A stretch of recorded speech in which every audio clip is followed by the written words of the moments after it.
This is a live look at Kyiv. The city is under siege in many ways. The Russians are attempting, at least according to the current reporting, to try to surround the city. That may be the goal. Again, things are a little bit unclear as to exactly what is happening tonight, but the reports that I am seeing don't look great for the Ukrainians, the Russians in an all-out assault there. Of course, we are keeping an eye on developments live. But minutes after President Biden announced new sanctions on Russian banks on Tuesday, a senior FBI cyber official reportedly warned U.S. businesses and local governments to be mindful of the potential for ransomware attacks.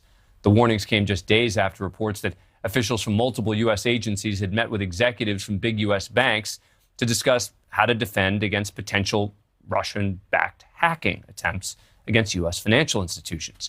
But we aren't just talking about banks.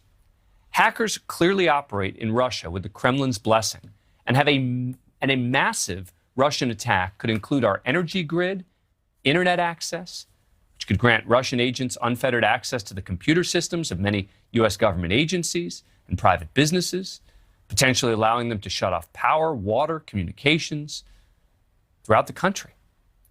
The disruption of natural gas and food supplies would clearly have a significant impact. An attack on power plants could impact safety equipment, shut down communications, and even allow hackers to send fake data to confuse operators making critical decisions. And if the grid were to collapse, getting it back up could take weeks. At least twice since 2015, Russian military hackers have knocked out power and electricity to wide swaths of Ukraine, leaving up to 500,000 people to freeze in the dead of winter. Russia-based hackers with possible ties to the government are widely believed to have been behind some of the biggest cyber attacks against U.S. infrastructure in the past 2 years, including the SolarWinds attacks that infiltrated several government agencies in 2020. Last year's ransomware attack against the Colonial Pipeline, which caused a gas panic and huge lines at the pump for days, and another attack on one of the world's largest meat producers, JBS. This is a really serious potential threat.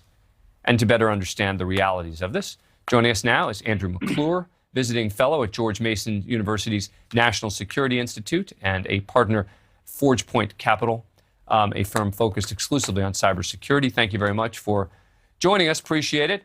All right, before I ask you how likely you think something like this is, first let me ask you about how dangerous this could potentially be to the United States. Well, Dan, first of all, thanks for having me join you tonight.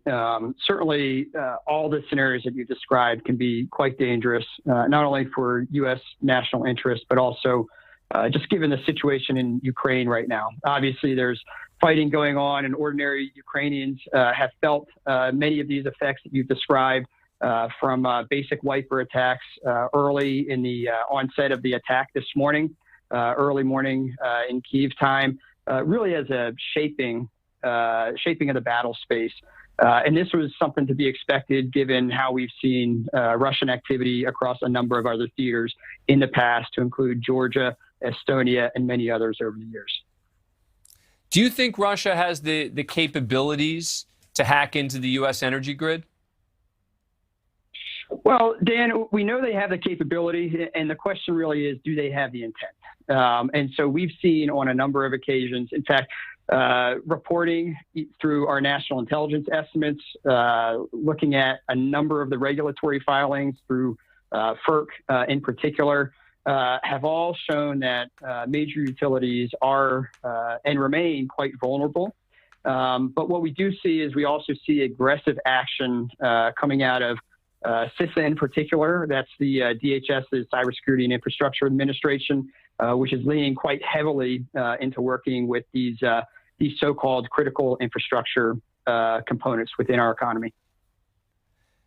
Is the U.S. ready? I mean, for something like this? I mean, I've got to believe that we have protections in place, but we see every time that the Russians, when they want to, expose weaknesses in the system and figure out ways to get in a back door and have a potentially devastating impact. Well, Dan, the question is, how likely is a Russian attack against the U.S.? And nobody can know for certain right now. But what we do know is that Russia has the capacity to do so. We've seen that in the past in a number of episodes. I've described incursions within our own U.S. energy sector, as well as financial sector as well. But the real question right now is, would they do that? Would they open a new front against the West in the digital domain when their own troops are having a very difficult time holding territory all over Ukraine? And again, the issue of intent, I get, but it just does seem striking to me that there's almost a sort of assumption that, well, of course they have the capacity to take down. I mean, that seems kind of striking, right? That of course the Russians could take down the United States energy grid if they wanted to. Is there nothing we can do to protect ourselves? Well, there's a lot we can do to protect ourselves, and I alluded just now to some of what we are doing, in fact, specifically what the U.S. government is doing. Now, you'll recall that even just last summer, following many of the episodes you described earlier against Colonial Pipeline, Kaseya, Solar Winds, many of these other episodes, President Biden had a phone call with President Putin back in July where he made it very clear that that the United States expects Russia to act if the U.S. is providing information, give them enough information to act on who it is, then the U.S. expects Russia to take specific action, even if these groups are not state sanctioned. And oftentimes what we see coming out of Russia anyway, particularly in ransomware, is that groups like REvil, though not state sanctioned, are certainly operating under the tacit approval of the Russian government. So bottom line is, it sounds like you do think that this is unlikely, which is good news.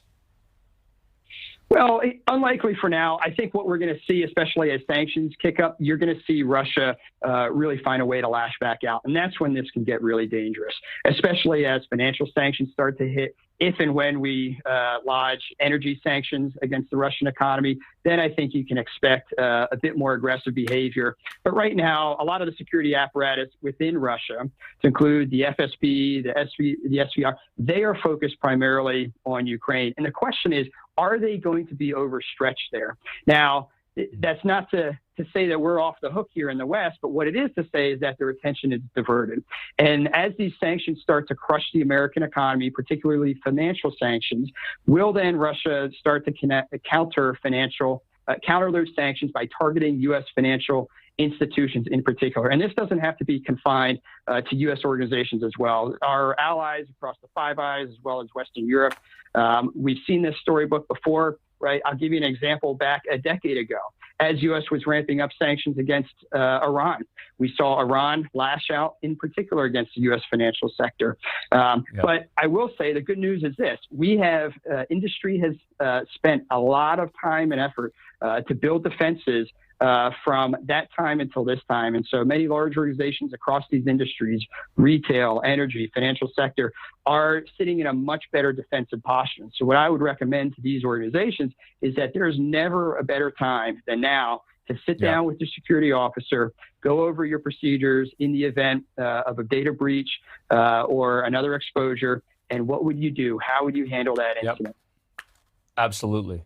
Andrew McClure, thank you so much for coming on the show. Appreciate it. Great. Thank you. Thank you for watching. Click the red subscribe button below so you can get more of NewsNation's fact-driven, unbiased coverage.